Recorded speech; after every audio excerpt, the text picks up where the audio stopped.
Let's travel back to Tulsa, Oklahoma, on October 22nd, 1984, when the city was left baffled as 18-year-old Annette Craver disappeared without a trace. The police searched the area in an effort to find the truth, but they were unsuccessful, and the teenage married girl's whereabouts remained a sinister mystery. Despite the fact that her disappearance remains a mystery, the police were concerned that it might actually have been a horrifying homicide. It turned out that this situation was much more complicated than it seemed. In the long run for justice, a man was found at the center of it all, and for an incredible 54 years, his perverted viewpoint would prevail over the pursuit of justice before justice finally prevailed. What might have happened to Annette, a young, beautiful teenage girl? Why did it take so long to solve the mystery of this chilling case? Who was this maniac that took her away? Hello and welcome back to Mystery Detective, where we explore dark and sinister stories around the world. Stay with us as we walk you through this 54 years mystery and 2 other eerie mysteries that are closely related to this terrifying case. Tulsa, a city in Oklahoma, is captivating with a distinctive fusion of tradition and modernity. This city, which is tucked away in the middle of America, offers a vibrant way of life that is enriched by its varied cultural scene. Tulsa is renowned for its exquisite architecture, well-preserved art installations, vibrant performing arts community, and succulent barbecue restaurants. The city is also well known for its long history of oil production and for being the birthplace of the famous Route 66. Tulsa has battled crime despite its accomplishments. The city's violent crime rate exceeded the national average in 2020, making it one of the most dangerous cities in the country. Further emphasizing the negative aspects of the city, Tulsa also saw the mysterious disappearance of Annette Craver. Annette Michelle Craver was born on December 7, 1965, in Houston, Texas, but little is known about her early life. In 1979, when her father tragically died in a car accident, things took a significant turn. The heartbreaking incident had a negative impact on Annette's emotional health. Annette's mother, Mary Rose, observed a noticeable shift in her daughter's behavior, noting that she became more reclusive and frequently turned to solitude for comfort. Annette was by herself a lot of the time. She was constantly creating art and writing poetry. She would also occasionally pick up a guitar. Mary was aware, deep down, that her cherished daughter had been experiencing great hardships as a result of her father's passing. A significant event took place on September 8, 1981, when Mary organized a yard sale in Houston to sell her late husband's possessions. 15-year-old Annette actively helped her mother sell off her father's possessions. Despite her lack of expression, it was clear that Annette had not yet recovered from the devastating loss of her father. Mary worried about Annette's isolation and loneliness, but she was unaware that Annette wasn't actually feeling lonely. Unknown to Mary, Annette had been involved with a charming man who had a sizable age difference. In addition to being older than Annette, the man was even older than Annette's mother. Mary's first encounter with Annette's friend, 40-year-old Felix Vale, occurred at the yard sale. Mary didn't suspect anything and never entertained the thought that there might be more going on. As Felix approached Annette to talk, Mary noticed the obvious age gap. Mary struggled with the burden of financial difficulties following the death of her husband. After finding it difficult to find employment in Houston, she considered moving away in search of work and better opportunities to give her daughter a better life. Mary overcame a number of obstacles and was rewarded for her perseverance when she received a job offer in Oklahoma. But there was still a lot to worry about. Annette, who had already missed 2 academic years, was about to receive her high school diploma. Mary was aware that her daughter's academic progress might be jeopardized by a sudden move to another state. When faced with this decision, Mary went with her plan of action. She asked a friend for help in taking care of Annette, while she relocated to Oklahoma in search of employment. Although the plan seemed good at first, it soon started to fall apart for Mary. As time went on, a growing worry became apparent. The bond between Annette and Felix appeared to have grown stronger while she was away. As she watched the 40-year-old man become more involved in her daughter's life, Mary couldn't help but feel uneasy. This was a circumstance that greatly disturbed her. After Annette graduated from high school, Mary was able to buy a new home thanks to her diligent saving. She registered the house under both of their names with the hope of reuniting their lives and living together once again. Mary's thoughts of a long-awaited reunion were dashed after she learned that Annette had left when she got back to Houston. Mary discovered that after Annette graduated high school, Felix immediately suggested a road trip to her. Captivated by his charm, she happily accepted his offer. Over the course of 1983, Mary did occasionally get letters from Annette, each coming from a different place. Then one day, a call from her daughter, who was at the time living in California, arrived. Hearing from Annette gave Mary a rush of happiness, but the conversation quickly became concerning. Annette, who was only 17 years old at the time, asked her mother for permission before she married Felix Vale. Annette seemed to have already made up her mind, despite Mary telling her daughter it would be a mistake to marry Felix, advising her to wait until she was at least 18 years old. Annette allegedly declared her love for Felix Vale and intended to wed him in Mexico. Mary struggled with a difficult decision, knowing that she might lose her daughter, who was very involved with Felix. She was aware that refusing a daughter she hadn't seen in a while could have its own effects. She consequently gave the marriage her approval with a heavy heart, believing her daughter to have good judgment and not realizing Felix was a bad man. But the perfect married life Annette had pictured would soon start to fall apart. Annette opened up to her mother in letters written shortly after their wedding. She revealed that Felix had changed unsettlingly, becoming more and more domineering. She shockingly revealed that Felix had even forced her to have an unauthorized abortion after learning she was pregnant with his child. Mary begged Annette to come home right away, consumed with worry for her daughter's safety. Annette eventually mustered the strength to escape Felix's grip in 1984 and made her way back to her mother. However, when Mary finally caught a glimpse of her daughter, she couldn't help but notice that she had changed. Annette had lost her identity. She was constantly perplexed by everything. Mary believed that her daughter was simply overwhelmed by Felix's attempts to manipulate and control her life. Mary found comfort in being reunited with her daughter amidst the changes. But this joy was short-lived. They were unhappy not long after Annette returned. Felix began tormenting their home with relentless phone calls and his insistence on speaking to Annette. Mary was unmoved and maintained her position, determined to defend her daughter at all costs. However, things got worse in October 1984. When Felix was able to breach Mary's house's perimeter, boldly entering without permission and making his way up to Annette's room, the two spent some time talking privately in Annette's room. When they eventually came out to Mary, they would say something that would break her heart. Mary was sternly instructed to leave the house by them. Mary tried to patch things up with Annette, despite her heartbreak, but her efforts were in vain. Annette remained controlled under Felix's sway, and was unresponsive to any opposing viewpoint. Mary gave up her share of the home as a result, packed her belongings, and moved to California with a heavy heart. The nightmare did not end there, though. When Annette turned 18 years old, she made a big decision by claiming the inheritance her late father had left for her. Surprisingly, she allegedly transferred all the money into Felix's account and gave him legal ownership to her home. Mary attempted to contact her daughter after learning of this worrying development, but for some reason she was unable to reach her. She then wasted no time and contacted Felix right away. Felix asserted that Annette had requested going to Mexico on her own and that he had put her on a bus. On October 22, 1984, Mary immediately called the police and reported her daughter missing. Following receipt of the missing person report, the Tulsa police moved quickly to speak with Felix Vale in an effort to gather any information they could. Unfortunately, the police were also manipulated by Felix, just like Annette. Mary had a strong hunch that Felix was concealing the truth and had a significant role in Annette's disappearance. Despite her convictions, the police were persuaded by Felix's remarks and gave up looking for Annette Craver. Felix was successful in persuading the authorities that Annette had left alone on her own volition. Mary was left feeling helpless and clinging to the steadfast hope that her daughter would one day return after being repeatedly ignored by law enforcement regarding her daughter's disappearance. She sat by the phone for years, hoping Annette would call to say hi on special occasions like her birthday and Mother's Day, but sadly nothing ever happened. By 1991, a startling 7 years had passed without a significant development in the search for Annette Craver. Mary wrote hundreds of letters in an effort to contact the police, but neither they nor the FBI were interested in getting back to her. Even Felix didn't respond to the letter she sent him. Mary had the sobering insight that depending on others would be fruitless.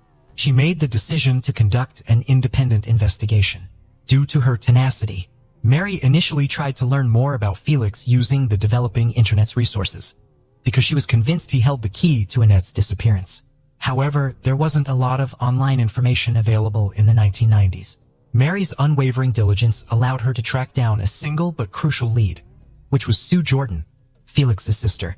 Mary traveled halfway across the country to meet her, spurred on by hope and the potential for learning crucial information.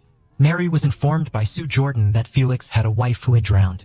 With the help of this promising information, Mary was able to locate Mary Horton Vale's family in Louisiana in 1993.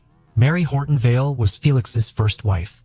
Her efforts paid off when she was able to track down Mary Horton's brother, Will Horton, who had only been 15 when his sister tragically drowned in the Calcasieu River. Will Horton described his sister with a warm heart during Mary's encounter with him. He said, "My sister was so very special, so thoughtful and kind." He spoke of her with fondness. Felix Vale, his brother-in-law, was not accorded the same sentiment, though. Will Horton revealed that his family had a clear grudge against Felix. Mary Elizabeth Horton Vale's ancestry can be found in Louisiana, where she was born on February 16, 1940. She assumed the position of editor for the school newspaper. She was also named the Eunice High School Homecoming Queen. When she was attending McNeese State College in 1960, to further her education, her path crossed with Felix's. Amazingly, the two exchanged wedding vows just 6 months after they first met.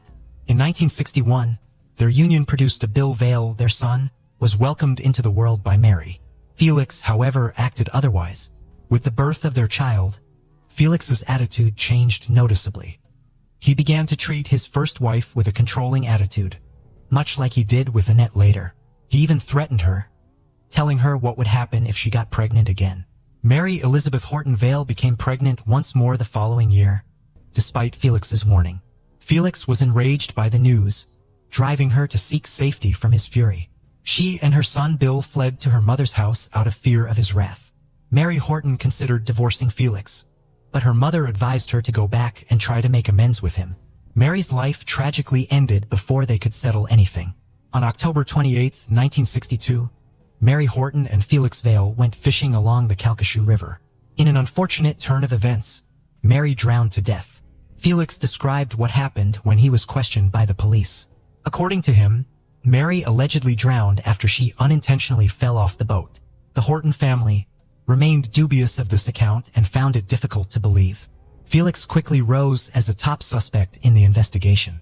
As a result of the murky circumstances surrounding Mary's drowning, she was found dead in a place that was unsuitable for fishing. After being found 2 days later, her body underwent an autopsy, which turned up red flags. Mary had bruises on her neck, right calf and left leg, which suggested that she may have fought before being forced into the water. Authorities discovered a scarf that had been wrapped around her neck and put in her mouth, suggesting traumatic asphyxia, a type of suffocation. This discovery provided additional damning evidence. The detectives were confident Felix was the murderer in light of the mounting evidence, but the coroner had a completely different take. He thought the evidence was insufficient to convict Felix. Felix also vehemently denied being guilty. He was released in January 1963 after a Calcasieu Parish grand jury declined to indict him. At the time, Mary Horton's family was devastated and felt cheated by Felix's release. Mary Rose, Annette's mother, was more enraged by what she had heard as Will Horton broke down, relaying this tragic information. Will described how the loss of his sister devastated their mother and left a void in his heart that would never be filled. At that point, Mary Rose's pursuit of justice included a steadfast search for justice on behalf of Will's sister, Mary Horton, in addition to her daughter. Though before the two women could receive justice and the police could be fully involved, Mary Rose understood the need for more concrete evidence than just statements. Thankfully, she was no longer fighting for justice by herself. Will Horton tells Mary that since 1975, he has been getting calls from people asking about a girl who vanished in Sulphur in 1973. The fact that the girl in question was Sharon Hensley, Felix's ex-girlfriend after Mary Horton, added to the unsettling nature of the situation. Sharon Hensley's mother called for years to inquire as to whether Sharon had been seen. Mary Rose began a new journey in her search for knowledge. She soon understood that her daughter was not Felix's only victim. In 1994, she made her way to Bismarck, North Dakota to meet with Sharon Hensley's brother, Brian. Brian characterized his sister as independent. In the summer of 1970, Sharon Hensley, who was born on December 20, 1948, left her home in Bismarck, North Dakota. She aimed to welcome a new beginning in her life as she joined other free-spirited people who were forging their journey in the wake of the renowned Summer of Love. Sharon Hensley's ultimate destination was San Francisco. She was able to accomplish her objective, but the reality that met her was a far cry from the idyllic life she had imagined in her North Dakota sanctuary. Her path instead took her to Felix Vale. Felix, at that time, adopted an unconventional lifestyle and embraced a nomadic existence after the death of his first wife. During this stage, he even assumed the persona of a traveling preacher and founded his own personal cult group called the Holy Order of Mans. During this time, Sharon Hensley, then age 21, met Felix. In 1972, 2 years after leaving, Sharon visited her parents' house in Bismarck with her new boyfriend, Felix Vale. But their daughter had undergone a change. The once vivacious North Dakotan girl who loved to dance and hang out with her friends now seemed distant. Her parents were worried that her independence was being supplanted by the influence of her new boyfriend. Her parents were uncomfortable after the meeting, but Sharon, who was an adult, decided to leave with Felix. She had the freedom to choose her own course of action. Nevertheless, her parents' concerns grew more serious. They believed Felix was exposing their daughter to a dangerous lifestyle, one characterized by drug use and irresponsible conduct. But not even they could have predicted what lay in store for the future. In a short period of time, Sharon joined Felix's cult group and interacted with them. Her involvement, though, came at the same time as the dramatic change in their relationship. At the time, Felix's drug use increased and his behavior changed, becoming more violent and domineering. During those times, Sharon's family thought she was with him out of fear. She had no idea how to escape the predicament. Along with Felix, Sharon was about to travel to South America. But before beginning this journey, she called her mother one last time to say goodbye. Her mother sensed something was wrong, though she couldn't quite put her finger on what it was. Her maternal instincts were spot on, because after that final communication, Sharon stopped calling or writing. She disappeared with no trace. In a letter to Sharon's family in 1973, Felix claimed that he had last seen Sharon in Key West. His story was that she had left him and gone sailing around the world with an Australian couple. The Hensley family, however, had skepticism about everything Felix said, as was a common theme in all of these cases. In February 1973, Sharon's family reported her missing, but regrettably the police did nothing for a full year. A dated newspaper report filled the gap even though there were immediate investigations or initial police support. The story from the old newspaper caught Brian Hensley's attention. The news report from 1970 mentioned Sharon and Felix's arrest. According to the report, a young boy of about 8 years old showed up at the police station and asked for help to go back home. Bill Vale, the son of Mary Horton and Felix Vale, was revealed to be the child. Bill, an 8-year-old boy, went to the police station without shoes or socks and complained that his father was forcing him to smoke marijuana and that he wanted to return home. The Horton family was unaware that Felix had taken Bill with him when he left for California following Mary Horton's passing. Bill was compelled to follow his troubled father wherever he went from that point on. Additionally, the police discovered that Bill had a history of violence. The police also discovered that Bill had experienced abuse during this time before escaping and making his way to the police station. Felix and Sharon were detained for endangering a child. However, it is unknown how the two managed to escape the police custody. When Mary Rose heard about all of these things from Sharon's brother, she made the decision to meet Bill Vale. She thought Bill might be a source of vital information because he had valuable knowledge about where Felix was. With this goal in mind, Mary set out for Kansas to meet with Bill and his family. Mary Rose said Bill was very honest. He treated her with a lot of kindness and sympathy. Mary observed that despite being a good man, he was terrified of his father. Bill was initially apprehensive to share much information, for fear that doing so might unintentionally bring Felix closer to his own wife and kids, but his desire to help Mary and obtain justice for his mother won. Bill made the decision to seize this opportunity after realizing its importance. He gathered the courage to divulge the dark secrets that might support Mary's claims. Bill described an important event that happened in 1970, just before he fled and arrived at the police station. He had unintentionally overheard his father, Felix, and Sharon talking to each other. Bill claimed that Felix admitted to Sharon that he had killed Mary Horton, his mother. Bill sought refuge with his grandparents after Sharon and Felix were detained in 1970, which resulted in a significant change in his life. Despite this alteration, he continued to be afraid of his father, especially since he was required to testify against him in court throughout the trials.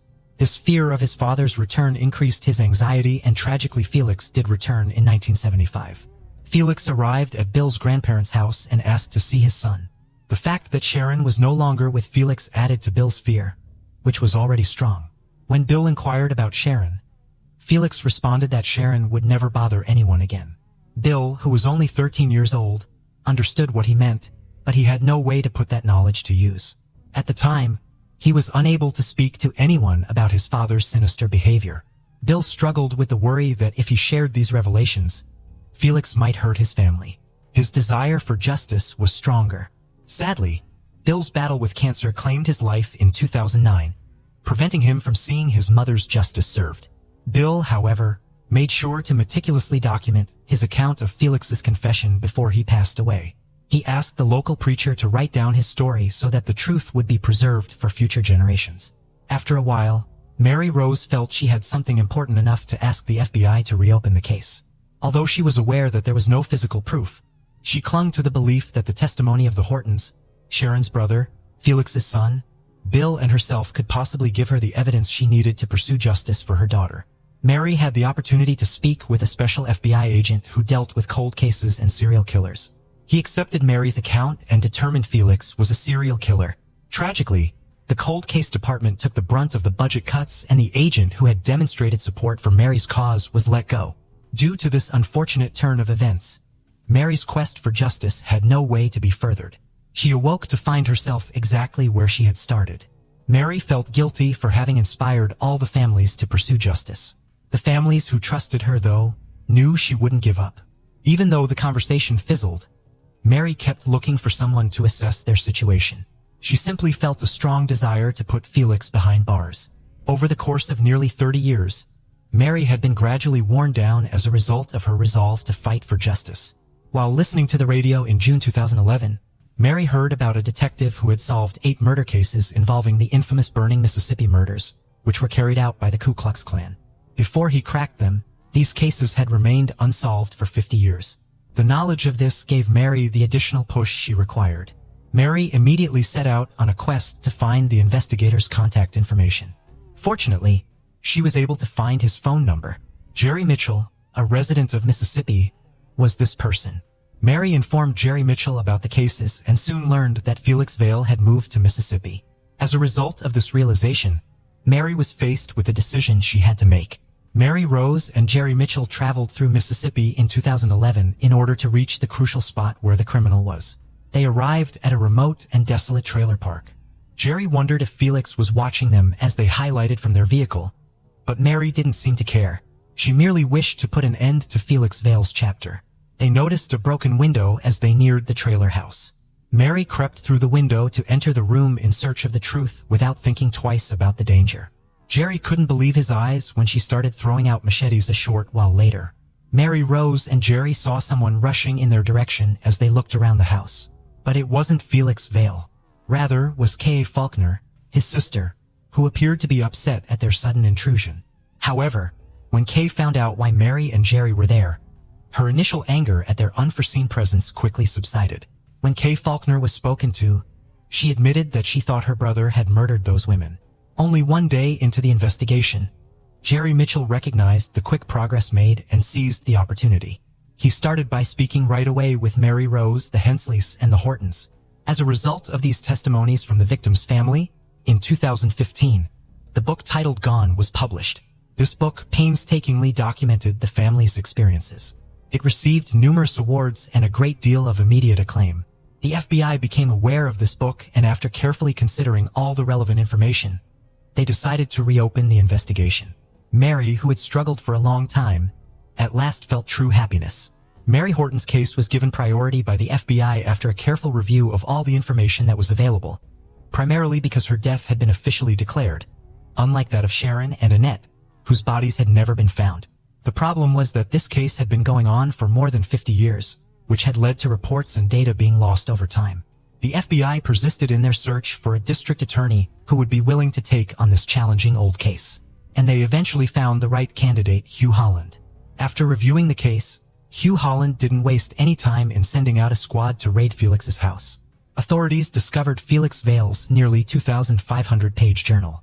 They learned from reading the journals that Felix made a conscious effort to dominate every woman in his life, frequently using physical force. Felix wrote about how he even enjoyed drinking raw blood in the journals, but there was nothing pertaining to the killings. Since Mary Horton drowned in the Cokesia River in 1962, Holland and his team decided to find someone who might have any information regarding the incident. Surprisingly, they discovered a man named Ike Absker, who was 90 years old. Felix Vale and Ike Absker shared a room when Felix Vale lived in Lake Charles. Ironically, Ike's father had a lot of boats and was a member of the search team that the sheriff's office hired to look for Mary Horton's body. Ike was on board in his father's boat when Mary's body was found. As they were talking during their meeting, Ike Absker, who was in a wheelchair, handed Hugh Holland an envelope with the word "keep" written on it. When Holland opened the envelope, he took 2 pictures out and they turned out to be pictures of Mary Horton's body on the day it was discovered, showing severe bruising and wounds. When Holland finally came to the realization, he grabbed the photos and started his examination. Holland was working on the case in his office when a pathologist happened to walk by. "Who murdered her?" the pathologist said as he bowed down to look at the pictures. That was sufficient evidence and confirmation for Holland to declare Mary Horton's case to be a homicide. Now armed with sufficient proof and strong evidence, Holland quickly filed charges against 76-year-old Felix Vale for the murder of his first wife, Mary Horton. In a fitting turn of events, Louisiana, the very location where the case had started, became the location where it finally came to an end. 2014 served as the year of judgment when Felix Vale was captured and taken into custody. The disappearances of Sharon and Annette were also brought up during the trial. After all, Felix Vale was the last person to see them both. Holland asked Ike Absker to testify because he understood how important his testimony was to the case, and that it will be the most important piece of evidence used throughout the entire trial. Ike Absker died at his home on May 17, 2014 from old age, nearly 3 months after giving his testimony. However, during the court proceedings, his testimony proved to be the deciding factor that all doubts were dispelled. The jury only needed about 10 minutes to reach a conclusion. Felix Vale received a life sentence after being found guilty. When Felix was found guilty, Mary Rose, Brian Hensley, and Will Horton, who were among the audience, breathed a sigh of relief. Mary and Brian were relieved that Felix was held accountable for his actions, finally receiving the punishment he deserved, even though his involvement in Annette's and Sharon's disappearance could not be proved. Brian Hensley was finally able to hold a memorial for his sister after the verdict. It makes no difference to the victim's family whether Felix was found guilty of killing just Mary Horton or all 3 women. What matters is that he would spend the rest of his life behind bars. After Felix was taken into custody, justice was served, and Mary Rose's tenacious pursuit was rewarded. However, the emotional scar on her heart never fully healed, serving as a constant reminder of the agonizing pain she had experienced. Writing letters as if they were meant for Annette to read helped Mary cope with her lingering guilt over abandoning her daughter because of work, and she did so in the hopes that one day she would be able to move past it and eventually forgive herself. On the afternoon of June 8, 2018, while navigating the waters near the Long Island Strait, a group of fishermen aboard a commercial vessel stumbled upon an unsettling sight. Bobbing in the waves was the lifeless form of a man. Drawing closer, they discerned unmistakable signs of distress on the body. Waste no time, they promptly alerted the Coast Guard to their grim discovery. Responding swiftly, law enforcement officials arrived at the scene to retrieve the body, revealing a young man with perplexing bruises and abrasions. Identified later as Spencer McFord, his disappearance alongside his girlfriend, Sophia McKenna, just days prior, had sent ripples of concern through the community. Ascertaining the circumstances surrounding Spencer's tragic end became paramount, prompting authorities to subject his remains to a thorough examination. The subsequent autopsy yielded the distressing conclusion of drowning as the cause of death. Yet, despite meticulous scrutiny, forensic experts uncovered no evidence of foul play. All injuries were deemed consistent with immersion in water. However, the revelation of Spencer's fate merely deepened the mystery surrounding the series of disappearances that befell the region that fateful weekend. 2 other men met similar tragic ends, their bodies discovered submerged in the waters. Initially dismissed as unfortunate accidents, these incidents raised troubling questions. Amidst the uncertainty, one haunting detail lingered: the absence of Sophia McKenna. Vanished without a trace, her fate intertwined with Spencer's, in a narrative fraught with unanswered queries. This enigmatic saga unfurled on the ominous night of May 27, 2018, in the quaint town of Groan, nestled within Connecticut's northeastern expanse. Revered for its storied history and tales of spectral apparitions, the lighthouse bore witness to a tragedy that transcended mortal understanding. Legend spoke of Ernie, the lighthouse's inaugural keeper, whose love lost drove him to a fatal plunge from its heights. It was to this hallowed ground that Spencer and Sophia ventured, their fates entwined with the mysteries that shrouded the ancient structure. Ever since the rumors began circulating about strange happenings at the lighthouse, both locals and tourists alike have recounted peculiar occurrences.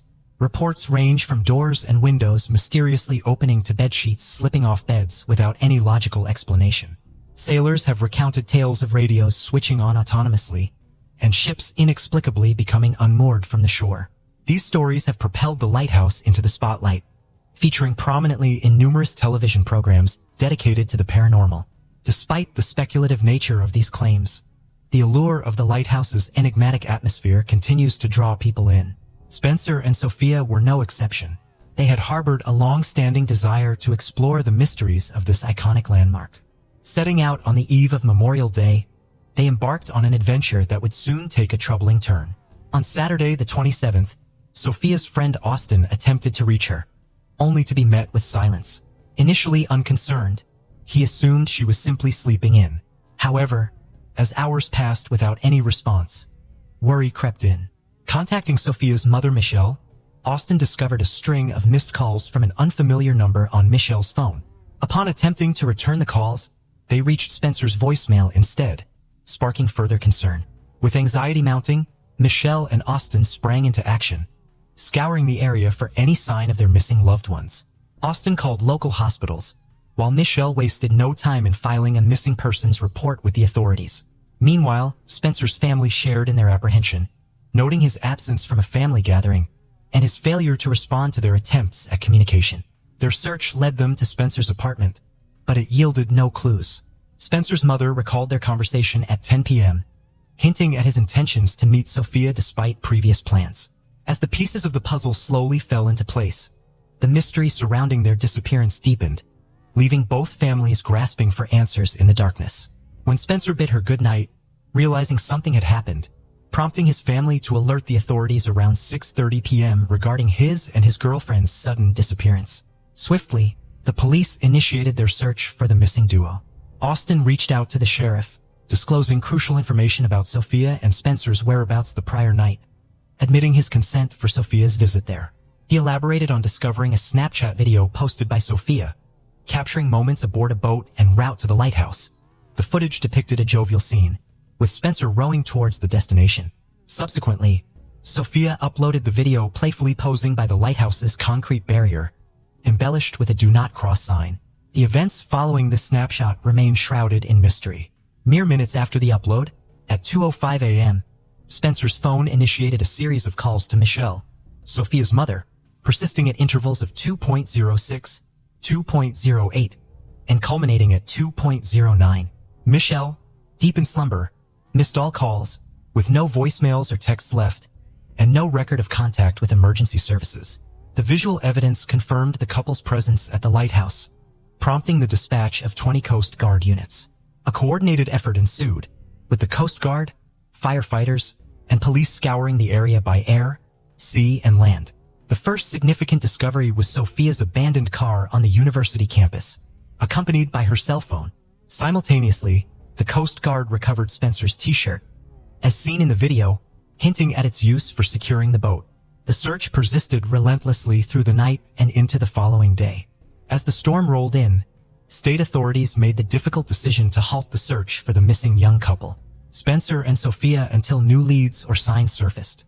This announcement sent shockwaves through their families and friends, who refused to give up hope. They took matters into their own hands, plastering the city with posters and spreading the word about Spencer and Sophia's disappearance. Their plea to the public for any information fell largely on deaf ears, despite the bustling streets at the time of their vanishing yielding no witnesses. In the midst of the family's relentless search efforts, questions swirled unanswered. Why did Sophia repeatedly call her mother? And why the hesitation to leave a voicemail or contact the authorities? Speculation ran rampant. Could their disappearance be tied to their recent brush with the law, having stolen a boat and ventured to the forbidden lighthouse? Sophia's prior legal entanglements and Spencer's DUI arrest might have fueled her reluctance to involve the police again. Perhaps she sought solace in reaching out to her mother instead. But the complexities of Sophia's state of mind at the time remain a mystery, clouded by panic and uncertainty. Meanwhile, detectives worked tirelessly to piece together the events of May 26, 2018. The day began like any other, bathed in sunshine and the promise of a festive weekend ahead. Memorial Day celebrations loomed, yet for Sophia and Spencer, the day took a sinister turn. Spencer's work shift ended at 7 p.m., after which their plans dissolved into a haze of uncertainty. Where did they go? Who did they meet? The details are scarce, save for Sophia's car found parked at the University of Connecticut campus around 2 a.m. For reasons unknown, Sophia left her cell phone in the car, whether due to forgetfulness or a drained battery. The couple embarked on their ill-fated journey aboard a small sailboat, its weight a mere 14 pounds, equipped only with oars. With Spencer's confidence in his aquatic abilities bolstering their resolve, they pushed off from shore, navigating perilously close to rocky outcrops, en route to the infamous lighthouse. Their reckless disregard for safety, compounded by the absence of proper equipment, underscored the perilous nature of their venture. Monday evening brought a breakthrough in the search efforts when a police helicopter scouring the coastline spotted a white and blue sailboat wedged among the rocks, coated in a film of dust, some 12 kilometers west of the lighthouse. While authorities suspected this vessel to be the missing sailboat from the campus, potentially used by Spencer and Sophia, conclusive evidence remained elusive. Fingerprints discovered on the boat offered tantalizing leads, yet their analysis and subsequent findings remained undisclosed to the public, shrouding the investigation in further ambiguity. Moreover, conflicting reports initially labeled the vessel as a kayak, only to later clarify it as a white sailboat adorned with red markings. In their quest for answers, investigators delved into the backgrounds of Sophia McKenna and Spencer Mugford. Born on March 7, 1996, in North Stonington, Connecticut, Sophia, then 21, resided in Groton, Connecticut, USA. Raised alongside her siblings Justin and Grace, Sophia cherished her familial bonds, exhibiting a nurturing demeanor toward her younger kin. Despite her tumultuous upbringing, marked by her parents' divorce during her formative years, Sophia remained resilient, her vibrant spirit undimmed by adversity. Yet beneath her outward vivacity lay the lingering shadows of past trauma, shaping her life in profound ways. Throughout her high school years, Sophia grappled with a bipolar disorder diagnosis, leading to periods of depression interspersed with manic episodes. These mood swings, marked by intense shifts between euphoria and melancholy, often clouded her judgment and impacted her behavior. Though she diligently sought treatment, including medication and therapy, managing the symptoms proved challenging. Despite her efforts, there was no definitive cure for bipolar disorder, posing ongoing hurdles for Sophia and her family. The illness significantly disrupted her daily life, manifesting in unpredictable behavior and tumultuous relationships with those around her. In 2015, Sophia crossed paths with Austin, a vibrant individual whose charm captivated her instantly. Their ensuing 3-year relationship, however, proved tumultuous for Sophia and her mother Michelle. Austin's volatile nature, fueled by his use of anabolic steroids, frequently led to heated arguments and even physical altercations, often initiated by Sophia due to her mental health struggles. Despite discovering Austin's infidelity and ending the relationship, Sophia continued to engage with him sporadically. Despite the challenges she faced, Sophia endeavored to forge ahead. Briefly delving into modeling for a local company provided a financial boost for her education. Eventually, she graduated as a massage therapist and secured a position at the Red Door, an upscale spa within a luxurious hotel. It was there that she met Spencer Mugford, her 20-year-old colleague. Spencer, hailing from Florida, shared Sophia's passion for the sea and boasted a promising future.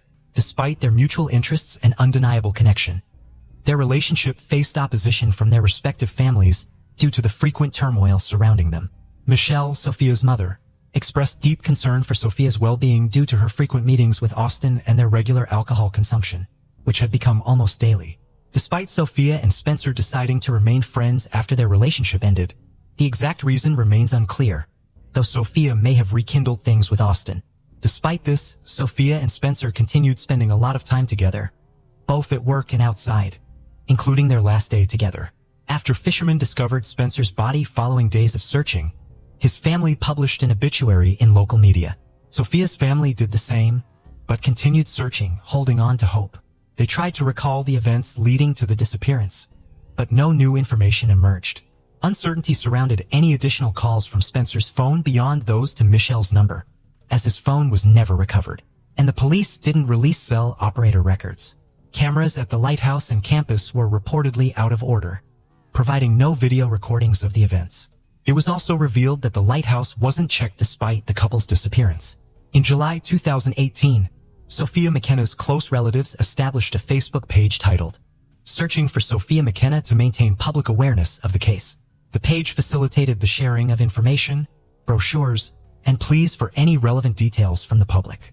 A peculiar incident occurred weeks after the disappearance, when Michelle received a money request from Sophia's social media account. Given that the police had Sophia's phone, this message raised suspicions of potential hacking. The inquiry into Spencer's demise and Sophia's vanishing reached a standstill. Official findings from the authorities remained inconclusive. Unofficially, various theories regarding the event circulated. Among them, one implicated Austin, Sophia's former beau, suggesting his potential involvement in the disappearance of the young pair. Speculation arose that Austin might have assaulted Sophia, with assistance from his companions in disposing of Spencer.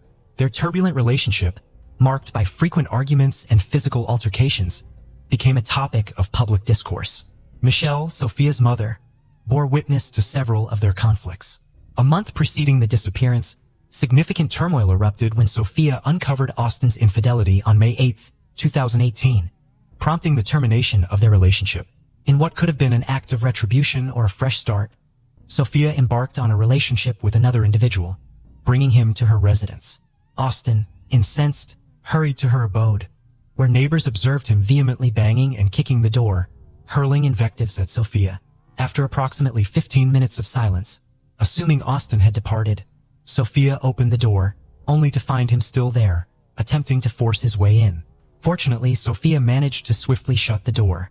Neighbors overheard his threats to harm her if she didn't comply. By then, law enforcement and Michelle had arrived, and Austin was apprehended. The following day, May 9th, a restraining order was put into effect. In her testimony, recounted prior assaults by Austin and presented photographic evidence of her injuries. She expressed apprehension for her safety due to his stalking. The restraining order prohibited Austin from being in close proximity to Sophia. However, Sophia later experienced remorse, leading to a revision of the restrictions. Now, Austin was only forbidden from entering her residence. The individual accompanying Sophia at the time declined to divulge his identity and initially refused to cooperate with the authorities. Michelle initially asserted it was Spencer with Sophia, but later recanted her statement. Nonetheless, a trusted colleague of Sophia revealed the true identity of her companion. Colleagues of Sophia and Spencer confirmed their romantic involvement, behaving as a couple both at work and in social settings. Witnesses also recounted an incident at a hotel where Austin, Sophia's ex, made a public threat against her. Nevertheless, Austin and his father joined in the search efforts for the missing duo, employing a private helicopter and distributing flyers featuring their images throughout the city. Austin took to social media, proclaiming Sophia as his girlfriend of 3 years, and clarifying that her relationship with Spencer was purely platonic. This focus on their relationship, rather than her disappearance, struck many as peculiar. On July 10th, a memorial in Sophia's honor was arranged by her loved ones. Austin attended the gathering, accompanied by Michelle, and later shared a since-deleted post online. "Rest in peace, baby. We'll meet again soon." According to Austin's account to the authorities, he spent the entirety of May 26th with Sophia, even defying a court order to meet with her, and they had plans for the following day. A friend of Austin reported that around 3 a.m. on the night of the incident, Austin messaged Sophia, claiming to be at the gym with a friend, though the plausibility of this was questioned as gyms are typically closed at that time. Austin's family asserts he was at home before purportedly heading to the gym. An undisclosed witness mentioned Austin and his brother being invited to a party that day. While initially intending to go, Austin later cited fatigue and backed out. These discrepancies cast doubt on Austin's whereabouts during Sophia and Spencer's disappearance, leaving unanswered questions. Described as volatile, possibly exacerbated by alleged steroid use, Austin's acquaintances raised concerns about his temperament. There were speculations of Austin, his brother, and a friend having connections with the local police force.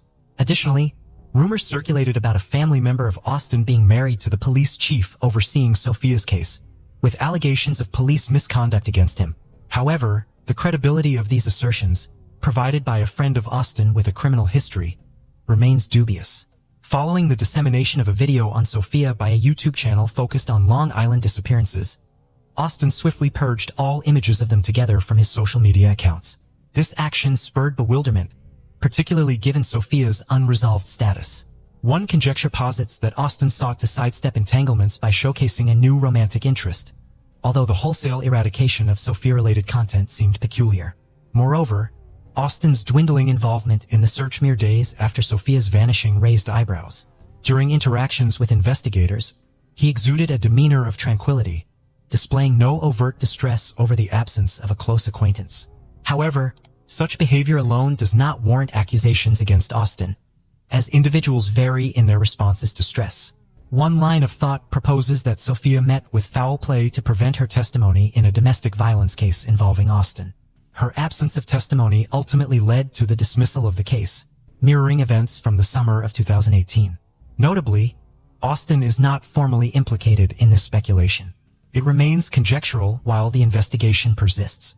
An alternative narrative contemplates the possibility that Sophia and Spencer encountered perilous individuals at the lighthouse. Despite the bustling holiday crowd, witnesses either failed to recall their presence or deemed the information insignificant, resulting in no police reports. Sophia's mother speculated about abduction or human trafficking, though no evidence or ransom demands substantiate these notions. Law enforcement also entertained the scenario of an accident stemming from reckless choices. The young couple embarked on an ill-equipped boat sans life jackets into turbulent currents.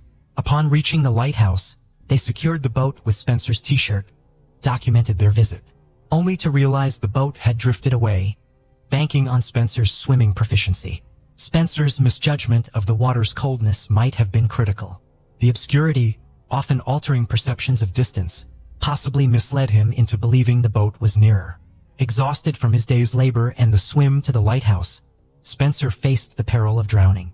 Upon realizing Spencer's absence, Sophia attempted to contact her mother for aid. In a state of desperation, she could have leaped in to rescue Spencer, risking her own life. Despite Sophia's lack of swimming prowess, the influence of alcohol might have driven her to an irrational decision. Another scenario suggests she might have been traversing the lighthouse's narrow ledge, searching for Spencer, only to trip, plummeting with her phone into the water, ultimately succumbing to the current. While these theories persist, they lack official validation and suspects, circulating primarily on social media. Sophia's loved ones persist in their quest for her, yearning for answers. In 2019, an independent detective stumbled upon bones near the shore, promptly alerting the authorities.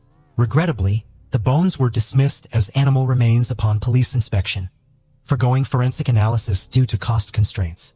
Many facets of the case raise suspicions, warranting a thorough inquiry. The unresolved disappearance of Sophia, a cherished member of a grieving family, demands relentless search efforts. Though bodies of other missing persons have been found in these waters, Sophia's remains elusive. No fresh leads have emerged, leaving the enigma of that fateful night at the lighthouse unresolved. The case of Angie Houseman. Angie Houseman was born on February 18, 1984, in St. Louis, Missouri. Her father left before she was born, so she never had the chance to know him. When Angie was 1 year old, her mother remarried a man named Ronald, with whom she later had a son. Angie had a good relationship with her stepfather and shared a close bond with her younger brother. She was a warm, sociable child who made friends easily. Angie grew up with her family in a peaceful suburban neighborhood in St. Louis. In 1993, when Angie was 9 years old, she was in the 4th grade at a local elementary school located just over a mile from her home. She traveled to school by bus, boarding at a nearby stop, and her parents felt comfortable letting her go on her own because of how close it was. Angie typically walked to and from the bus stop with other children from the neighborhood. Several parents kept watch from their windows, making sure the children arrived home safely. It was a long-standing neighborhood custom for residents to look out for one another's children and ensure their safe return from the bus stop. On November 18th, Angie followed her normal routine and went to school, finishing the day at 3 p.m. She boarded the school bus with several neighborhood children and got off at her usual stop.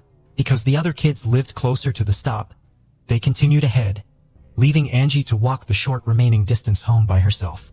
When Angie did not arrive home, something that was highly unusual, her parents became concerned about half an hour later.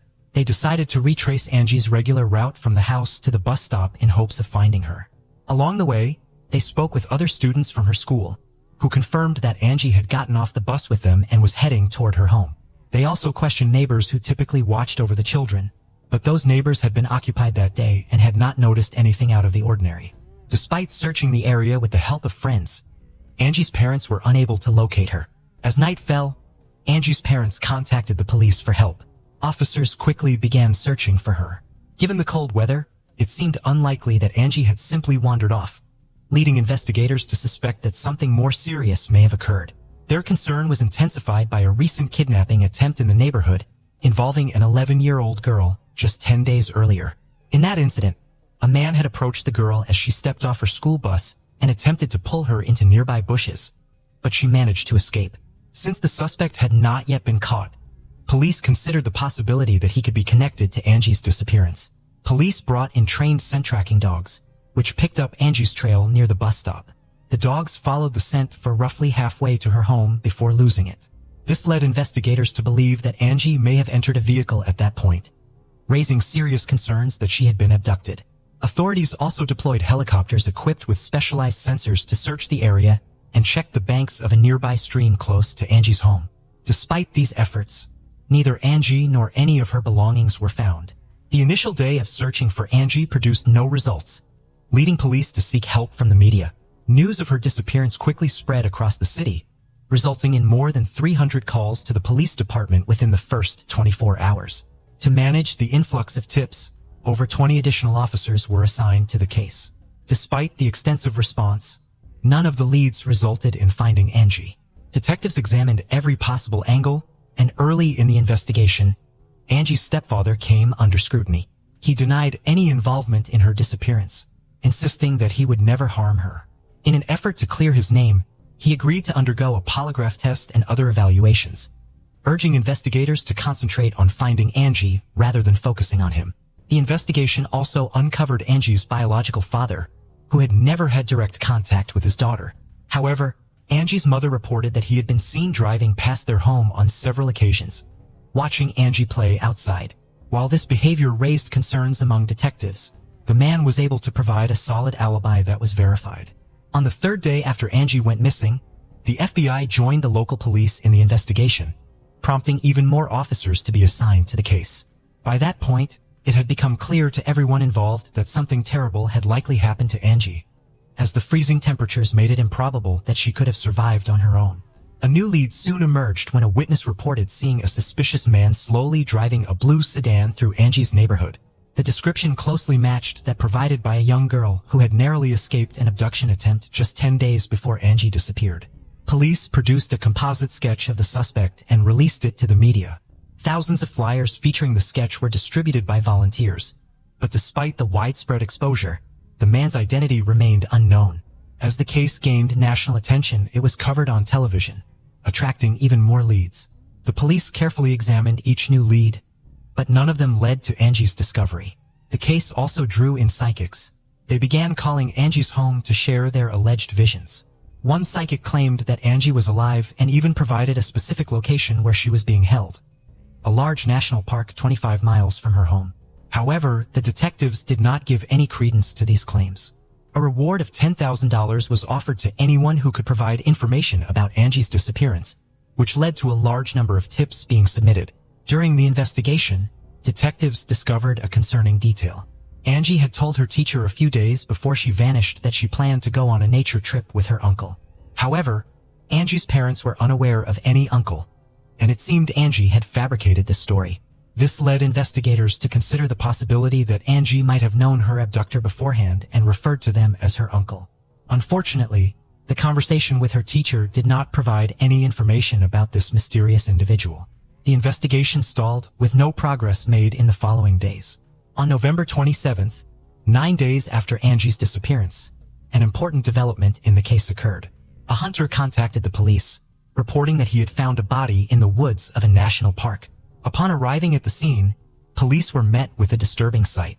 A young girl's body was tied to a tree, naked, with her head completely wrapped in tape except for her nose. Her hands were also bound with handcuffs.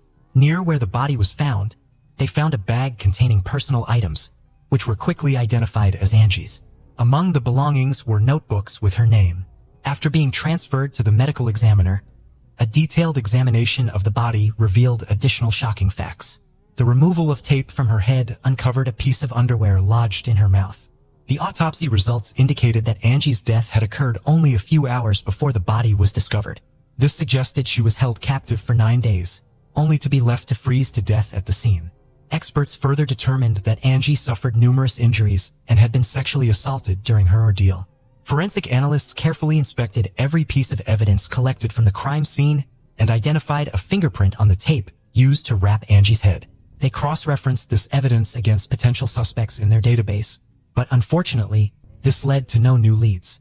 The discovery of the body accelerated the police investigation, prompting the allocation of additional resources to help solve the case. The community was shocked by the extreme brutality of the crime and was deeply concerned for their children's safety, with many escorting their kids to bus stops and keeping a close watch over them at all times. A few days after Angie's discovery, concerns escalated further. On December 1st, a 10-year-old named Cassidy went missing from a nearby town, just 10 miles from Angie's home. Cassidy asked her mother for permission to visit friends who lived just a few hundred yards away, but then she disappeared. Cassidy's disappearance sparked an extensive police investigation, and detectives began to suspect the possibility that Cassidy's case might be linked to a serial killer. Although they considered the possibility that the same person was behind both abductions, they lacked concrete evidence to support this theory. 10 days later, Cassidy's body was found in St. Louis, wrapped in bed sheets and covered with a pink curtain.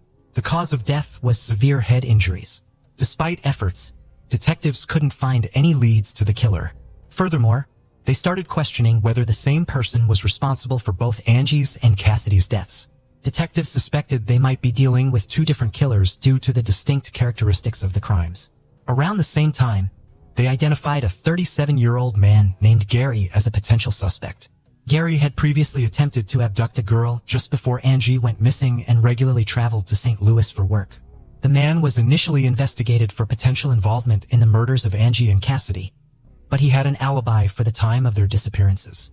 Although he was not connected to these crimes, he did admit to assaulting 4 other girls and was subsequently sentenced to 5 years in prison. In February of the following year, a significant development in the case was revealed when detectives finally found Cassidy's body. Nearby, they found tire tracks that were identified as coming from a pickup truck model frequently used by a prominent car rental company. The distinctive vehicles were easily recognizable due to their vibrant brand logos. With this new information, detectives interviewed residents in Cassidy's neighborhood, asking if anyone had seen one of these pickup trucks. One woman reported seeing a vehicle from the car rental company near her neighbor's house about a week after Cassidy's disappearance. Police found a woman who lived with her husband and brother at the house they were investigating. When questioned, the woman claimed neither she nor her husband or brother had rented the pickup associated with the crime, and they had no involvement in the case. However, detectives were skeptical of her claims and obtained a search warrant for the house. Upon searching the house, investigators found blood traces from the victim, Cassidy, in the basement, along with the murder weapon. Further investigation revealed that the woman's brother, Thomas, was the one who had rented the pickup in question. Initially, Thomas denied any involvement but eventually confessed when confronted with the evidence. According to Thomas's confession, Cassidy had come to his door, wanting to invite his nephews out to play. He invited her into the house and led her to the basement, where he attempted to assault her. When Cassidy screamed, Thomas struck her with a heavy object and then covered her body with bed sheets. After committing the crime, Thomas went to work as usual. Upon returning home, his sister told him that she had discovered the body in the basement. She made it clear that she didn't want to know the details of what happened and insisted that the body be disposed of immediately. Cassidy's body remained in the basement for a week due to ongoing searches, and Thomas was too afraid to move it. Once things had calmed down, he rented a pickup truck and took the body to St. Louis, where he hid her body. Thomas was eventually sentenced to death for his crimes but died in prison several years later due to illness. Despite being questioned about Angie's case, he maintained his innocence, leading detectives to conclude that the crimes were unrelated. The investigation stalled for many months with few leads coming in. Years after Angie's murder, detectives faced another challenge when the reward for information was set to expire, sparking concerns that the public would stop providing tips and assistance in the case. However, In 2001, a local businessman donated $250,000 as a reward for information on Angie's case. This large sum of money caused a spike in information to the police. But unfortunately, there were no clues to help solve the case. In 2001, a new development emerged in the Angie Houseman case when Corey Fox, an inmate, turned himself in and confessed to multiple murders, including the murder of Angie Houseman. Corey Fox provided detailed information about Angie's abduction and captivity, including being tied to a tree with her underwear used as a gag. However, upon further questioning, detectives found inconsistencies in his confession, such as incorrectly stating that Angie's hands were restrained with plastic handcuffs instead of iron ones. Further investigation revealed that Corey Fox also fabricated parts of his confession, possibly due to extensive media coverage of Angie's case. Another tragic case happened in 2002. The abduction and murder of a 6-year-old girl briefly sparked renewed interest in Angie's case. However, it was soon determined that the two cases were unrelated. The perpetrator in the 2002 case was a neighbor. He quickly confessed during interrogation, while Angie's case remained unsolved. Several years after Angie's murder, detectives reopened the case in 2007. They re-examined the documents and found a peculiar detail. A man named Roger Martin was in a parked car near the crime scene when Angie's body was discovered. When questioned, Roger claimed he was in the area for hunting, but a search of his car found no hunting gear. Further investigation revealed that Roger had a criminal record involving children, including an assault near the location where Angie's body was found. These crimes occurred before Angie's death, but the police had not thoroughly investigated Roger at the time. The new detective team called Roger in for questioning. He denied any involvement in Angie's murder, claiming he was in the area by chance. Roger stated that he was still at work when Angie's body was left at the crime scene. The investigation stalled after a 9-hour interrogation of Roger failed to yield results. Although his fingerprints were taken and compared to those on the tape from Angie's head, no match was found, leading to his release due to insufficient evidence. The case remained stagnant until 2018 when the St. Louis Police Department established a dedicated task force to re-examine the evidence using advanced technology. The team focused on 3 crucial pieces of evidence: the handcuffs, the tape from Angie's head, and the underwear used to silence her. Despite previous failed attempts to find the perpetrator's DNA on these items, the detectives were determined to try again. They began by re-examining the handcuffs but encountered difficulties due to the presence of Angie's blood. They then turned their attention to the tape from Angie's head, but discovered it had deteriorated over time, rendering their efforts meaningless. The investigators examined the underwear as a last resort, despite low expectations due to it being in Angie's mouth for several hours, which could have erased any foreign DNA. Using advanced technology, they thoroughly inspected every inch of the underwear and eventually found a tiny sample of unfamiliar DNA, sufficient for analysis. The DNA was confirmed to belong to a male and was immediately uploaded to the FBI database. In cases like this, it's common for the DNA not to match anyone in the database, requiring further efforts to identify the person. However, in this instance, the detectives got lucky. As soon as the DNA sample was uploaded, they received a match. The DNA belonged to a 58-year-old named Earl Cox, who had been in prison since 2003. Cox was not on police radar in connection with Angie's case, but he had a significant criminal record. His first stint in prison was in 1982, during his military service in Germany, where he worked as a part-time babysitter. However, his babysitting job ended when 4 girls accused him of sexual assault. Cox initially received an 8-year prison sentence in the United States but was released after serving only 3 years. Following his release, he relocated to St. Louis. However, his freedom was short-lived as he was arrested again 4 years later when 2 7-year-old girls accused him of sexual assault. Although the charges were eventually dropped due to lack of evidence, he violated his parole, resulting in an additional year in prison. After his release in 1992, he moved to St. Louis to live with his relatives. The following year, he allegedly abducted and murdered Angie. In 2002, Cox was arrested again, this time for operating a major online platform where users shared child abuse materials. The FBI had been investigating the platform and caught Cox in a sting operation when he attempted to meet an undercover agent posing as a 14-year-old girl. Cox had planned to make the girl his slave and had sent her money for a bus ticket. However, when he arrived at the meeting place, he was met by armed FBI agents and arrested.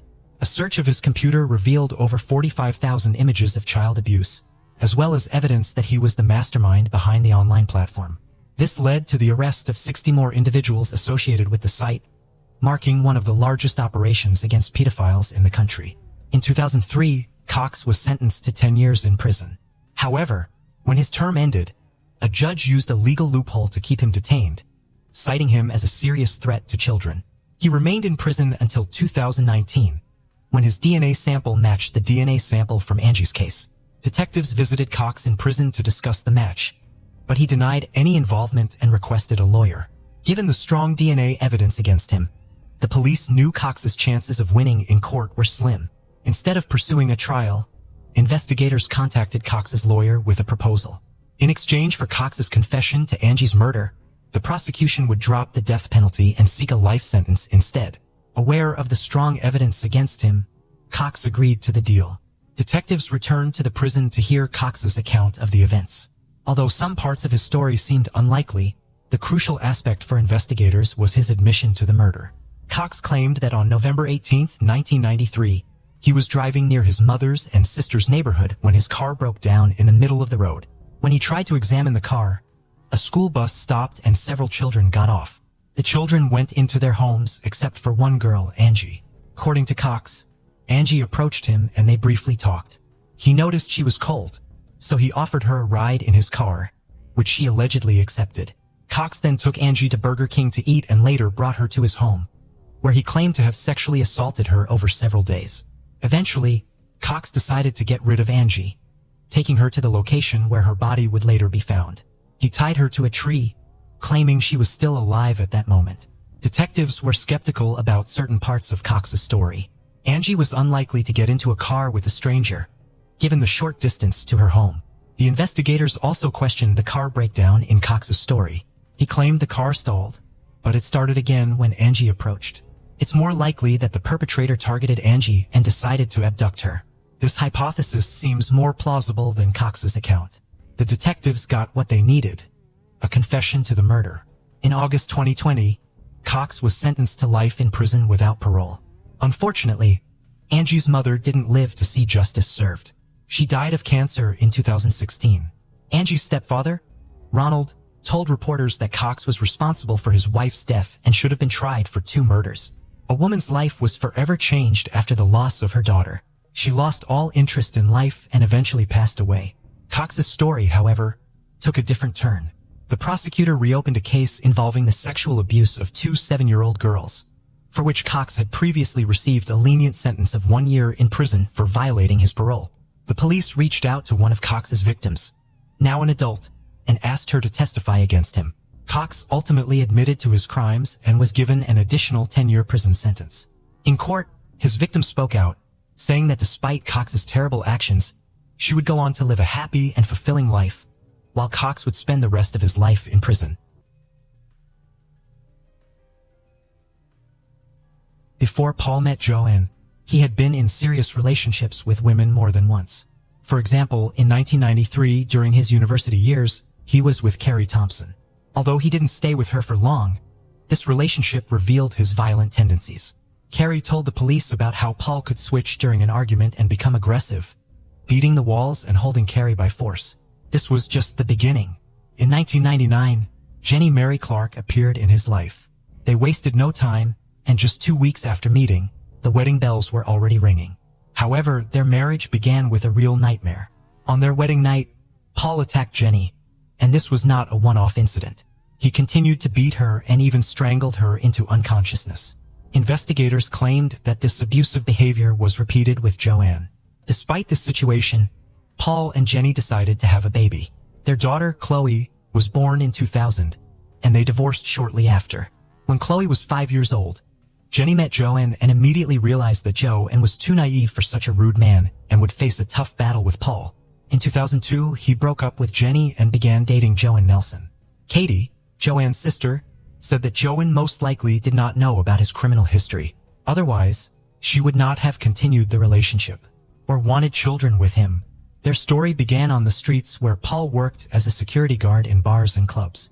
He was 27 and already experienced in relationships, while Joanne was just starting her journey into adulthood at the age of 19. Despite the age difference, they found support in each other, running away from their parents' control and looking for their own space. At first, they lived with Paul's mother, and then they could afford to buy their own house. But happiness was slowly disappearing, fading away like smoke from a fire. The days turned gray and the tension grew between them. For Joanne, everything had become too mundane and boring. Their differences began to affect the relationship. She loved order while he did not give it much thought. On February 14, 2005, Joanne did not come to work. This was unusual and caused immediate concern.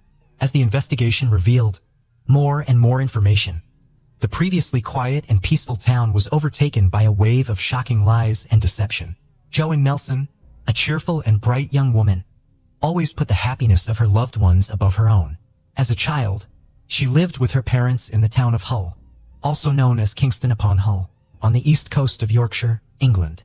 Her mother, Jean, was a teaching assistant, and her father, Charlie, worked as an engineer for the city council. It was in this town that Joanne grew up and became who she was. Joanne had a bright personality and was successful both academically and socially. She was an active athlete who loved netball, lacrosse, and swimming. She lived happily, enjoying her youth, but always harbored a deep desire to create her own family. She initially tried her hand at medicine, but the emotional toll of being a nurse proved too difficult for her. Her loved ones remember how she would come home saddened by the suffering of her patients. Later, Joanne considered working abroad, but ultimately chose to work at an employment center in Hull to be closer to her family and friends. She found fulfillment in making people's lives better by helping them find jobs and improve their skills. Joanne's dedication and kindness left a lasting impact on those around her, making her absence even more profound and alarming. When she did not show up for work that fateful February day, on Valentine's Day 2005, Joanne Nelson vanished without a trace, turning a day meant for love into a day of horror and mystery. Her disappearance was a nightmare for her parents. When her boyfriend reported her missing to the police, a sense of foreboding filled the air. That night turned dark and ominous, leaving Joanne's family and friends enveloped in fear and uncertainty. Instead of enjoying the evening with his beloved, Paul found himself speaking with the police. He claimed that the last time he saw Joanne was when she was asleep, and upon his return from work, she was gone. It was as if she had vanished into thin air, leaving only shadows of fear and hope behind. At 22 years old, Joanne's sudden disappearance caused great distress among her loved ones. The situation became even more perplexing when she missed significant events, such as her best friend's father's funeral and her sister Katie's 19th birthday. The police swiftly launched a large-scale search operation involving numerous law enforcement officers, military personnel, and volunteers. Joanne's father was vocal about his suspicions regarding Paul, questioning how he could be involved in the disappearance of such a responsible young woman. Katie, although aware of her father's concerns, found it hard to believe that Paul had any role in Joanne's vanishing. The family's worry and confusion only deepened as days turned into weeks without any sign of Joanne. Paul threw himself into the search efforts, collaborating with volunteers, concerned relatives, and friends. Despite lacking family consent, he granted multiple interviews to the press, keen to aid in the search. When questioned by a reporter over the phone, Paul vehemently denied any wrongdoing in Joanne's disappearance. He adamantly professed his love for her, asserting that he could never harm her. However, discrepancies emerged between his spoken words and his facial expressions. Expert Cliff Lansley scrutinized Paul's demeanor during a televised interview, identifying peculiarities.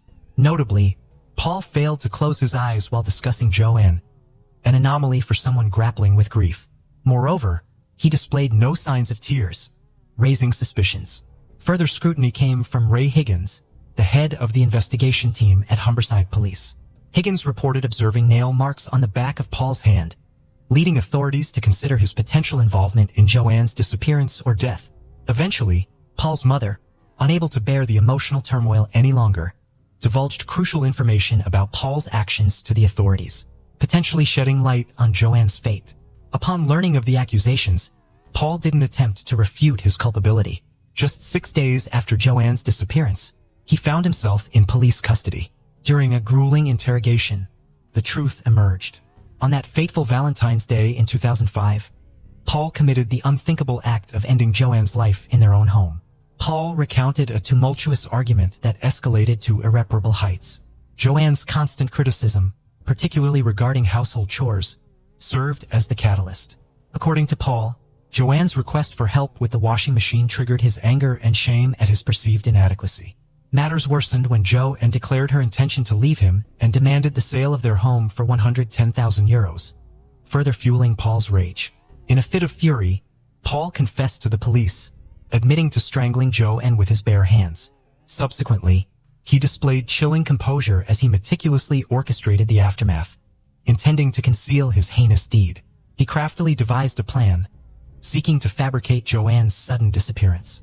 With calculated precision, Paul proceeded to carry out his scheme. He engaged in casual interactions with neighbors and discussed banal topics like acquiring a pet, all while concealing the darkness within him. Surveillance footage captured his unervingly composed demeanor as he purchased supplies, a testament to his disturbingly calm facade. Armed with garbage bags, rubber gloves, and disinfectant spray, executed his plan methodically. He bound Joanne's limbs, encased her in bags, and sealed them with duct tape. Then, without hesitation, he transported her lifeless body to her vehicle. His audacity matched only by the magnitude of his crime. The audacious act unfolded in broad daylight, revealing Paul's cunning and deceitful nature. With chilling composure, he concealed his heinous deed from unsuspecting onlookers, demonstrating his ability to manipulate those around him effortlessly. After concealing Joanne's lifeless body in her own vehicle, Paul embarked on a calculated journey. Driving approximately 75 miles to the remote Bradbury woodland near Winteringham in North Yorkshire, Paul carefully orchestrated each step. With meticulous precision, he carried Joanne's body through the dense forest, seeking a secluded burial site among the towering pines. Utilizing twigs to obscure the makeshift grave, buried what he perceived as the love of his life. Returning to the victim's car, Paul resumed his facade of normalcy, showing no remorse or acknowledgement of his monstrous actions. He even fabricated a fake phone conversation with Joanne to divert suspicion, further highlighting his cold-blooded demeanor. Despite his attempts to deceive, Paul's consistent actions betrayed an alarming level of planning and premeditation. In the subsequent investigation, Paul's memory conveniently faltered regarding the exact location of Joanne's burial site. Detectives, led by the tenacious Ray Higgins, embarked on a painstaking 6-week search across 3 counties. Finally, on March 24th, after 39 days of agonizing uncertainty, the grim truth came to light. In a solemn operation led by Detective Phil Gadd, Joanne's remains were discovered in Bransby near York. Trembling with nerves, the search party followed Paul's descriptions until they stumbled upon the telltale signs.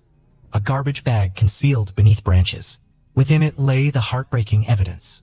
Joanne's body wrapped in plastic, a tragic confirmation of the family's worst fears.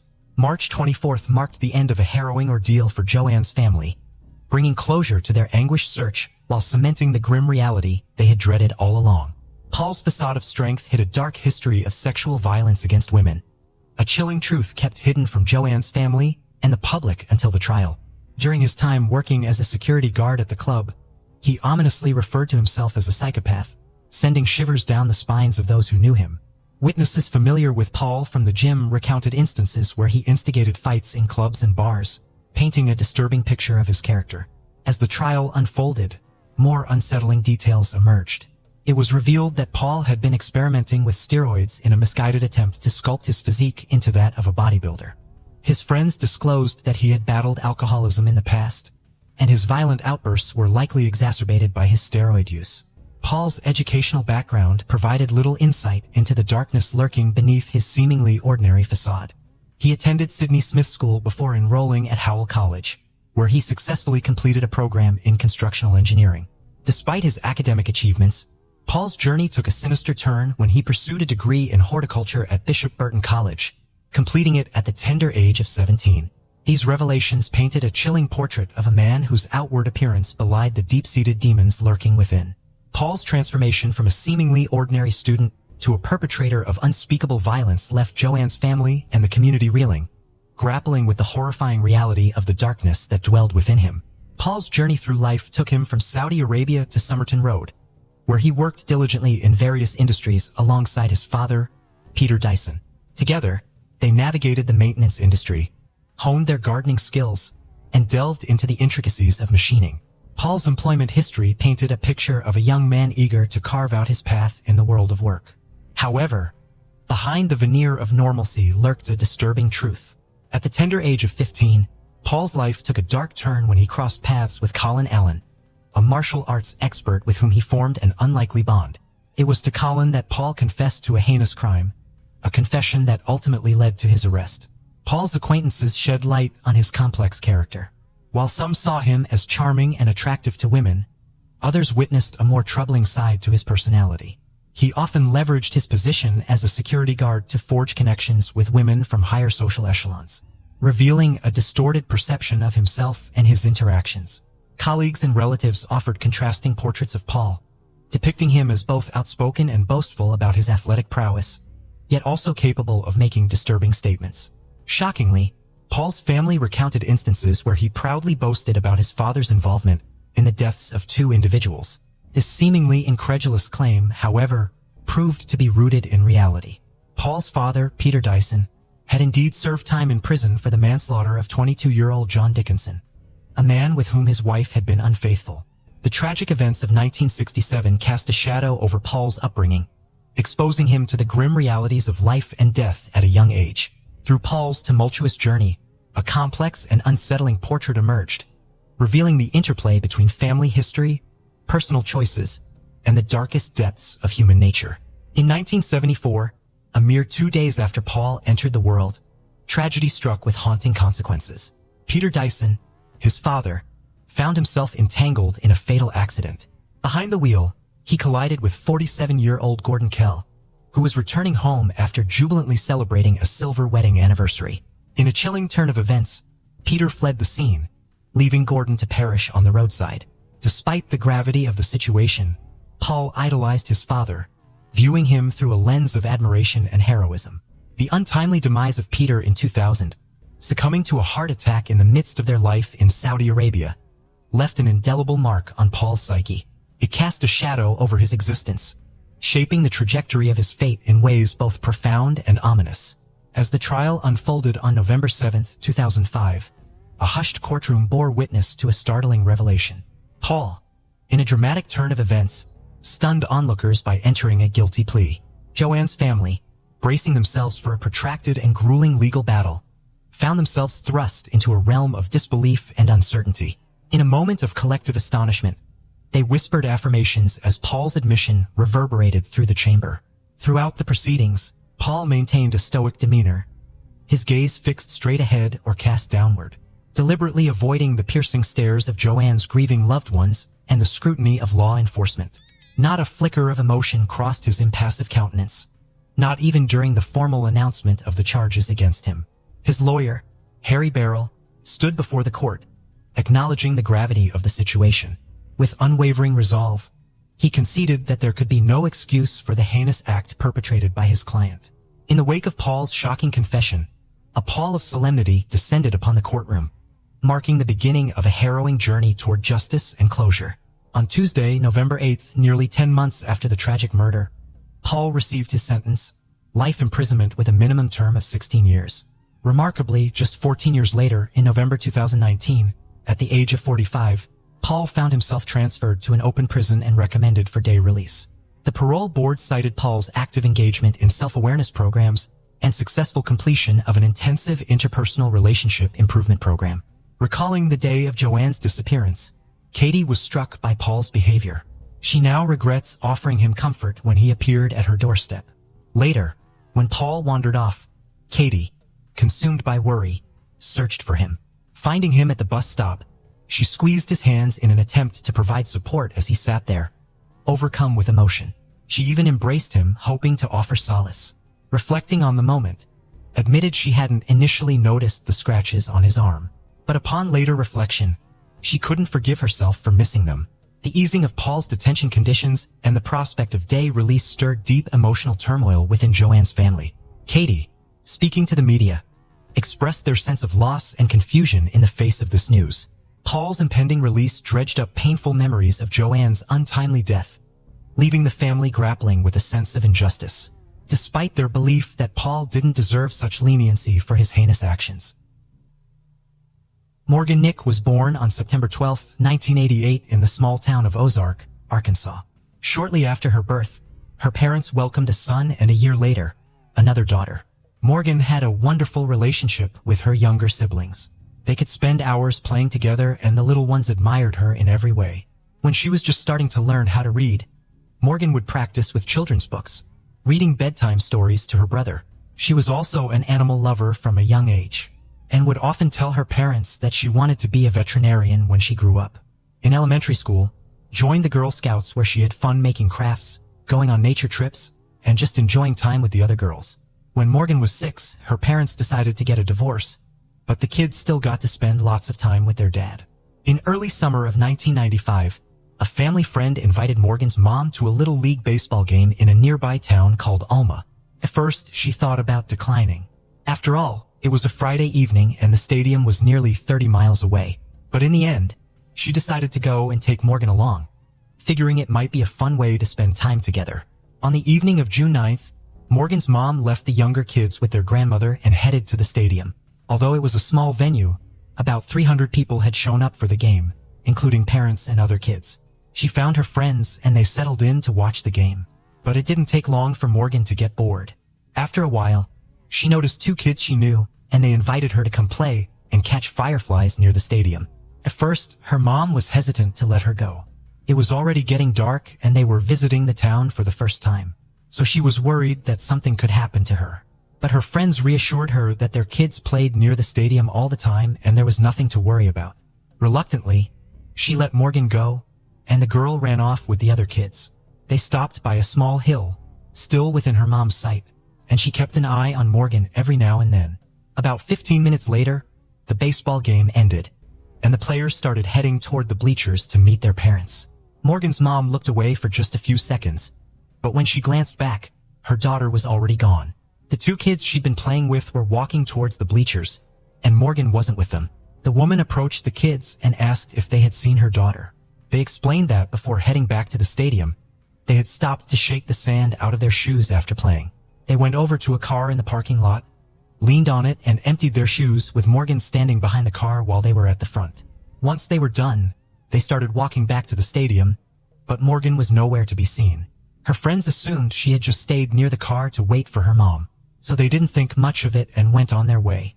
Morgan's mom looked toward the parking lot and spotted her car, but there was no sign of Morgan. She rushed over and checked inside, but her daughter was nowhere to be found. Panic began to set in, and she returned to the kids, hoping they could shed some light on Morgan's disappearance. She asked them where her daughter could have gone, but they had no idea, although they did mention that they had seen a man in the parking lot while they were playing. He was standing near a red pickup truck, watching the stadium and occasionally glancing their way. At one point, he even approached them and said something, but they couldn't recall his exact words. They only remembered that he spoke with some kind of a country accent. Thinking that this man might have had something to do with her daughter's disappearance, Morgan's mom immediately called the police. 6 minutes later, officers arrived at the stadium and first spoke to the kids who had been with Morgan before she vanished. During their conversation, the police were able to get more details about the man near the stadium. Piecing together the children's accounts, the investigators concluded that he was a white man between 23 and 30 years old, around 6 feet tall with an average build, a beard, a mustache, and dark hair. The kids also remembered his vehicle quite well. It was an old red pickup truck with Arkansas plates and a white camper shell on the back. This detail struck the officers as suspicious, because a camper shell could easily fit an adult, let alone a child. Another odd thing was that the camper seemed unusually short for the truck, making it look out of place for that model. This raised further suspicion that the man might be directly involved in Morgan's disappearance and could have used the camper to abduct her. The kids also mentioned that the man was wearing only jeans and had no shirt on. The officers immediately searched the parking lot, but they couldn't find any vehicle matching the description. After speaking with the kids, they began questioning everyone who was still at the stadium. However, all of the 300 attendees had been focused on the game, and none of them recalled seeing anything strange or suspicious that evening. A search around the stadium also came up empty, so the officers expanded their efforts to the nearby streets. Despite their best efforts, no trace of Morgan was found that night. Her mother was devastated. She refused to go home and ended up spending the rest of the night at the fire station. The next day, the search intensified as news of Morgan's disappearance spread quickly throughout the area, prompting dozens of volunteers to come forward. Soon, the FBI and state police joined the efforts, providing helicopters for aerial searches and creating a suspect sketch based on Morgan's friends' descriptions. The sketch, along with photos of Morgan, was distributed across the town and nearby communities in the hopes that someone would recognize the man. Initially, the authorities also thought that Morgan might have simply wandered off from the parking lot and gotten lost. But as nearly 24 hours passed without any sign of her, it became clear that if that were the case, she would have been found by then. That evening, police also began receiving alarming reports from parents who shared some disturbing stories. One woman told them that just a few hours before the baseball game, a stranger had tried to lure her 4-year-old daughter into his red pickup truck. It happened near a laundromat in Alma while the woman was inside, and her daughter was standing near the building. When the mother came out, the man drove off. She provided a description of the suspect, which matched the sketch of Morgan's possible abductor. The day after Morgan's disappearance, another report came in from a witness in Fort Smith, a town not far from Alma. He saw a man trying to lure a 9-year-old girl into a public restroom, but the girl managed to get away. Once again, the man's description matched the composite sketch based on the accounts from Morgan's friends. All of this pointed to the possibility that the person behind Morgan's disappearance might have previously attempted to abduct other victims or even successfully committed similar crimes in the past. The police focused on locating the red pickup truck matching the witness description and began checking the backgrounds of known offenders in nearby towns. Over the next few weeks, investigators received hundreds of tips about potential suspects, but they either couldn't establish a connection or confirmed that the individuals had no involvement in the crime. Meanwhile, investigators continued to comb the area around the stadium, collecting various items that could potentially be considered as evidence. They found several cigarette butts, bottles, and other objects, which were sent to the lab for DNA analysis. But in the end, the police had no clear indication whether any of these items were actually connected to Morgan's disappearance. As for the red pickup truck, the police received nearly 250 calls from witnesses across various towns and even neighboring states, all reporting sightings of similar vehicles. The problem was that a lot of residents drove similar models, and there were literally thousands of them. Investigators tried to check each owner, but once again, they found no evidence linking any of them to Morgan's disappearance. This continued for 2 weeks until the police received a surprising call. A resident of a town called Stuttgart, about a 3-hour drive from Alma, was on his property when he noticed a man trying to break into his car. The homeowner scared him off and the intruder immediately fled. When he was running away, the witness saw that the man was holding a little girl by the hand. The police showed him the composite sketch of the suspect and he confirmed that the person trying to get into his car looked very similar to the suspect and the girl resembled Morgan. Investigators quickly launched a large-scale operation in Stuttgart, securing an area of about 10 square miles and deploying several dozen officers. Morgan's parents immediately headed to the town, hoping their daughter would be finally found. Hundreds of volunteers, along with the police, began searching the entire town and surrounding area. Helicopters scanned from above, and search dogs tried to pick up Morgan's scent using her belongings. The search continued for 16 hours, but they found no trace of the missing girl. Eventually, the police began to doubt the witness's story. They conducted 2 polygraph tests, both of which suggested he was lying. Although the man insisted he was telling the truth, he eventually admitted that he had made up the entire story. He did see someone trying to break into his car, but he hadn't gotten a good look at the person's face and there was no little girl with him. The man was arrested for providing false information, which cost nearly a full day of search efforts and thousands of dollars. It's unclear if he faced any punishment, but such actions typically result in a serious fine or a jail sentence. Investigators found themselves back at square one. But giving up wasn't an option. They brought in 17 more officers from across the state, and the team focused on sorting through the leads that kept coming in. By then, they had over 1,500 tips, but none of them brought detectives any closer to finding Morgan. Her parents didn't give up either, but as the months went by, their hopes started to fade. About a year after Morgan disappeared, her mom found a nonprofit dedicated to finding missing children. Although she was still focused on searching for her daughter, there weren't any new clues left to follow. That's when she began helping other families who were going through similar tragedies, and she put her efforts into raising awareness about the dangers that could strike at any moment in a child's life. Over the next several years, police kept following up on various leads and questioning potential suspects, but nothing seemed to bring any progress. In 2001, 6 years after Morgan's disappearance, the FBI released an age-progressed image showing what she might look like. That same year, several well-known TV shows aired segments about her case, which led to an increase in the number of tips. Although most of these tips turned out to be dead ends, One in particular caught the investigators' attention. The caller claimed that the girl's body was buried on a property in Boonville, a small town about an hour from Alma. The police took this tip seriously because the person provided specific details about the case that had never been made public. In early 2002, they obtained a search warrant for the property. Bringing search dogs along, they dug up the entire area, but no trace of Morgan was found. Since then, the case remained cold for nearly a decade. In 2010, police received another tip about a possible location where Morgan's abductor might have held her, this time in another state. They conducted a search, but once again, there was no evidence to suggest the girl had ever been there. Interestingly, in 2017, police returned to search the same house, but this time for a different investigation. It turned out that a man who had once lived there was in prison for crimes against minors, and authorities suspected him in another similar case. But even then, the search turned up no new clues. In 2019, a new documentary about the case was released. For the first time since Morgan's disappearance, police shared a photo of the red pickup truck believed to be connected to the abductor. The vehicle had been briefly captured on someone's camera during the game, but the poor quality and angle made it nearly impossible to make out any important details. Following the documentary's release, police reached out to the public, asking for any information about who might have owned the truck. They received a series of new tips, but despite these efforts, they still couldn't make any progress in solving the case.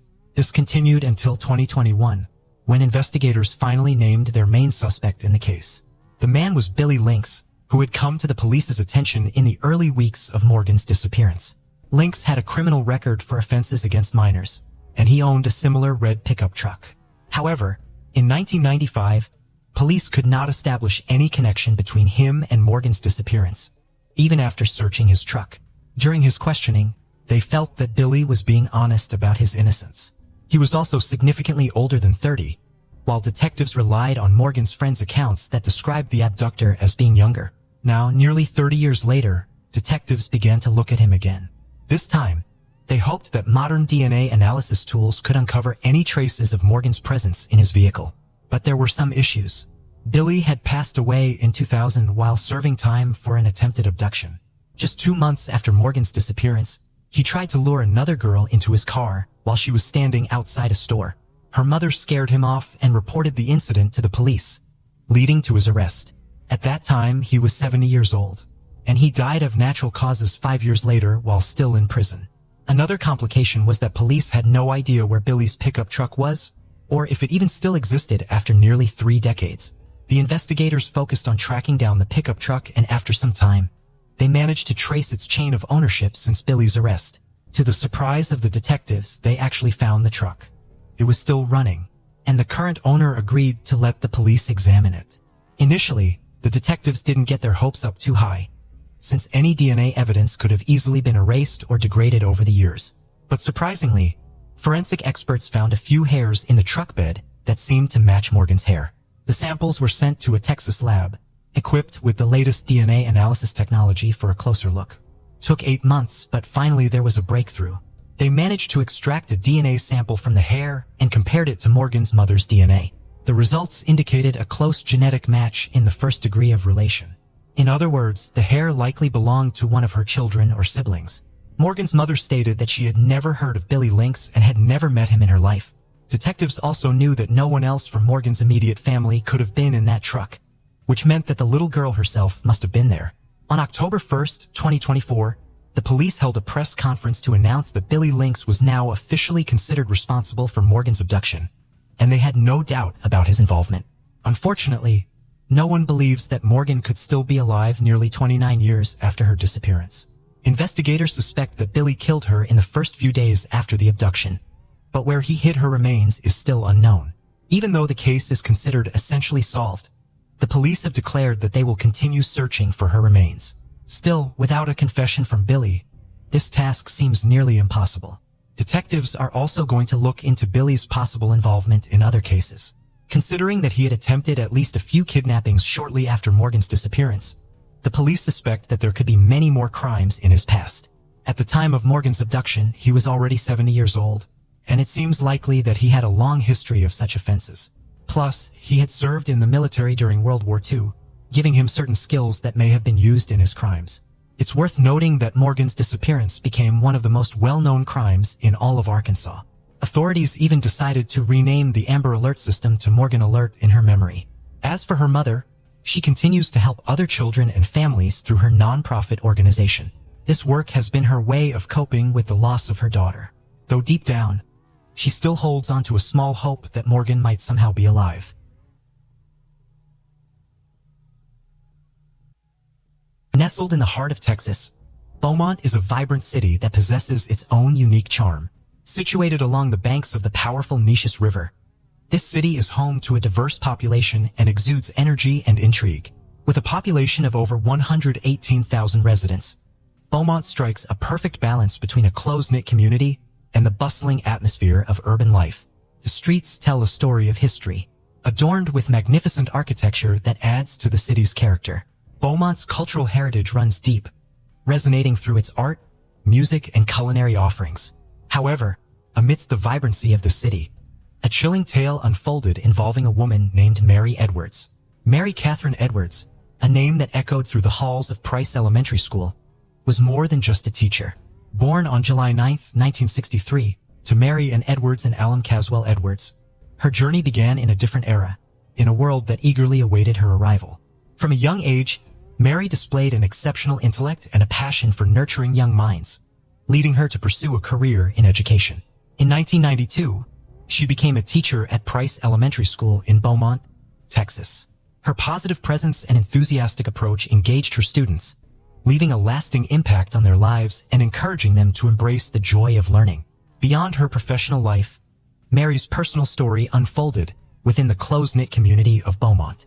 Despite her independent spirit, she cherished the bonds of family and friendship.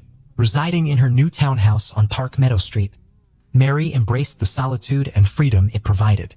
Her house became a gathering place for her large circle of friends where playful banter filled the air. The second week of January 1995 seemed like any other for Mary Catherine Edwards, ordinary and uneventful. The days followed a familiar rhythm, seamlessly blending into one another. She fulfilled her duties by nurturing the minds of young students and then sought solace in the comfort of her home. On that unfortunate Friday, January 13, 1995, as the evening settled over Beaumont, followed her usual routine. She took her beloved dog for a walk and eventually returned to her townhouse. With a glass of wine in hand during a phone call with her devoted boyfriend, little did they know that it would be their final conversation with Mary Catherine Edwards. The next day, Mary's parents attempted to contact her but received no response. With each unanswered call, their concern and anxiety grew. Unable to bear the uncertainty any longer, they made the decision to visit Mary's home. Nervously they entered, their hearts pounding in their chests, unaware of the horrifying discovery that awaited them. In the silence of the bathroom, they found Mary Catherine Edwards lifeless, drowned in the bathtub before them. Her hands were bound with handcuffs, and her life had been cruelly taken away. As the reality of the situation sank in, despair tightened its grip on their hearts. Mary had not only suffered a terrible assault, but her very existence had been stolen from her. The investigation into the case of Mary Catherine Edwards began with great determination. The detectives meticulously searched the crime scene, hoping to find any clues that could lead them to the truth. They meticulously combed through every inch of her bedroom, carefully collecting and analyzing items. The results of the autopsy played a crucial role in uncovering the facts. The medical examiner examined Mary's body and discovered foreign DNA, providing a valuable lead for the investigators. As the evidence, both physical and testimonial, started to come together, a clearer picture emerged, hinting at who might be responsible for the crime. The investigators tirelessly pursued every lead, leaving no stone unturned. After interviewing numerous individuals, ranging from eyewitnesses to Mary's colleagues and close acquaintances, the investigators aimed to gather all available information to reconstruct the events surrounding her death. Despite their exhaustive efforts, the case eventually reached a dead end. The leads they once pursued with optimism began to fade, enveloping them in a frustrating silence. One detective, emotionally connected to the case through a close friend, experienced vivid dreams related to Mary's demise. In these dreams, he witnessed the autopsy and envisioned Mary reaching out to him, seemingly eager to disclose her assailant's identity. However, each dream concluded abruptly, leaving him with more uncertainties than resolutions. Driven by an unwavering commitment to uncover the truth, His distinctive perspective and emotional investment prompted the investigators to seek his counsel. Mary Catherine Edwards' tragic passing deeply impacted all those touched by her narrative, fostering a collective resolve to bring closure to her case and rekindling hopes for justice to prevail. Despite persistent endeavors, the leads gradually dwindled, leading the investigation to a standstill. The case grew cold, devoid of any significant breakthroughs or fresh leads to pursue. As time passed, the memory of Mary Catherine Edwards' tragic story lingered in the hearts of those who knew her and the community she had touched. It was a case of personal significance for many, including Bob Wortham, the district attorney of Jefferson County. Several individuals in his office shared personal ties with Mary, either through their children who were her students or due to their shared church affiliation. This renewed personal connection fueled a fresh determination to seek justice. In 2020, the Texas Rangers, under the leadership of Brandon Bess, stepped up to reignite the investigation. Aaron and Tina Low-Allen, along with their partners, embarked on an exhaustive journey to meticulously reevaluate every aspect of the case. Their objective was to gather all the scattered pieces of evidence, meticulously sifting through old files and eliminating any duplicates to ensure that no detail was overlooked. Once the foundation was laid, the team began exploring new avenues and possibilities. It was during this phase that they crossed paths with Othram Labs, a pioneering force in the field of DNA analysis. Despite not being well-versed in the intricacies of science, Brandon Bess recognized the immense potential that this technology held. He engaged in conversations with experts like Dr. David Middleman, the founder and CEO of Othram Labs, in order to grasp the significance and advantages of DNA analysis within the context of the investigation. The advancements in DNA technology played a pivotal role in cracking the case. DNA samples obtained from Mary's body were entered into a database, and authorities utilized family tree websites to search for potential matches. Finally, in 2020, breakthrough occurred when a match was found, linking the DNA to Clayton Foreman.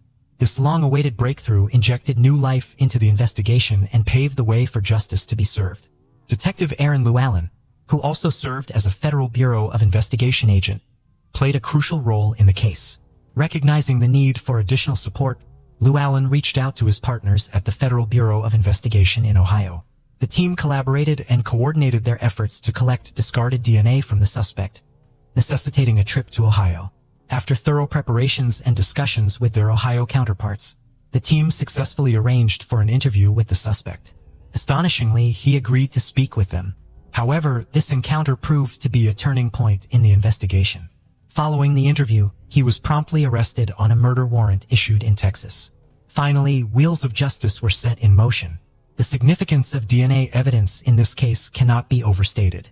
DNA obtained from Clayton Foreman, discovered among discarded items, played a crucial role in solving the mystery. Clayton Bernard Foreman, a native of Franklin County, Ohio, born in 1961, was raised in a seemingly typical suburban environment. Despite his uneventful early years, darker aspects of his character began to surface over time. In 1981, Foreman's true nature was exposed when he committed a brutal crime, victimizing a former classmate. The details of the incident were chilling: a stranded woman at a gas station, a false claim of being a police officer, a ride home offered under false pretenses of safety. However, once inside the vehicle, Foreman's sinister intentions were revealed. He restrained her with a belt, brandished a knife, and subjected her to a horrific assault. Following the crime, Foreman faced charges and eventually pleaded guilty to the assault. Surprisingly, he received only probation as a sentence, leaving the possibility of future offenses open. Despite maintaining a facade of normalcy in the years that followed, Foreman's past continued to haunt him. In 1982, he married a woman who was acquainted with Mary Edwards, former friend and classmate from Forest Park High School. Mary had even been a bridesmaid at Foreman's first wedding. However, the marriage ended in divorce in 1993. Tragedy struck in 1995 when Mary Catherine Edwards was assaulted and murdered. While Foreman appeared to lead an ordinary life in the suburbs of Ohio, working in finance, he carried the burden of a dark secret and a potential link to a heinous crime. Despite his ability to blend in with society, Foreman remained connected to his past, actively involved in organizing high school reunions. He attended the most recent gathering in 2018. The news of his suspected involvement in the murder of Mary Edwards shook the community, challenging their beliefs and leaving them struggling to accept the reality. 61 years old Clayton Bernard Foreman from Reynoldsburg, Ohio, was apprehended in Franklin County, Ohio on April 26, 2021. He faced a charge of capital murder for the brutal attack and killing of 31-year-old Mary Catherine Edwards from Beaumont in 1995. After more than 26 years, a grand jury finally indicted Foreman for his atrocious actions. Following his arrest, Foreman appeared in the Franklin County Court of Common Pleas General Division on May 6, where he contested his extradition to Texas, the state where the charges originated. His next court appearance was set for June 3, 2021, and it was anticipated to involve testimony from Texas investigators. The legal process would then determine whether Foreman would be eligible for the death penalty.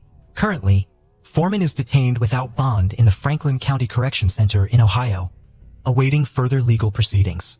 The prosecution, led by Patrick Knopf, will persist in constructing a case against him for the assault and murder of his former high school classmate, Mary Catherine Edwards, in 1995. The relentless pursuit of justice has brought closure to this long-standing case and provides a glimmer of hope for Mary's family and friends.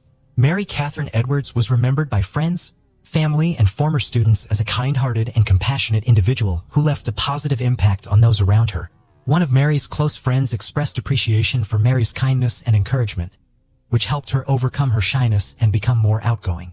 She valued the nurturing environment that Mary created, allowing her to truly be herself. A former student was deeply saddened upon hearing about Mary's tragic demise. He recalled her as an authentically compassionate individual. The appalling specifics of the offense had a profound effect on him. The student conveyed his grief, underscoring the horrifying essence of the event, which struck a chord with others who knew Mary.